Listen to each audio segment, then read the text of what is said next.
6 enfants de Grand-Fort-Philippe sont entrés dans un monde d'expérimentation dirigé par le professeur Lapence du collectif Laissa Profite pour découvrir de manière ludique les mystères de l'hydratation et de la déshydratation.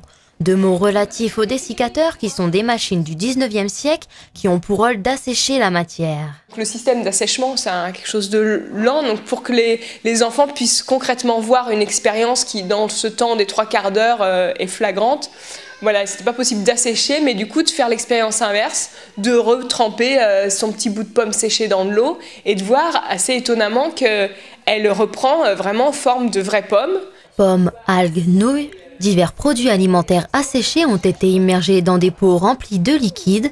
Les petits scientifiques ont procédé toutes les 10 minutes à une vérification de l'aspect des denrées afin de voir si celles-ci se réhydrataient. C'était assez étonnant de voir le parcours de pensée, on va dire, des enfants qui arrivaient, moi voilà, avec mon costume ridicule, mon faux nom, ma façon de parler un peu scientifique, ils étaient un peu déroutés. Et puis ils ont joué le jeu, à faire les expériences, à aller récupérer leur bout de pomme avec une pauvre pince qui n'a rien à voir. Et ils ont quand même essayé, voilà, ils ont joué le jeu de la folie en tous les cas. Tels des aventuriers sans peur, les chercheurs du jour ont goûté la nourriture déshydratée et hydratée pour se faire un avis gustatif.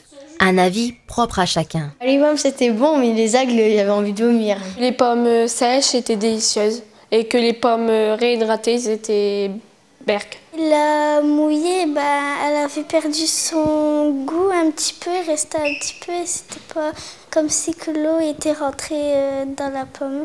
Et après, quand on avait goûté l'eau où il y avait la pomme, c'était pas bon.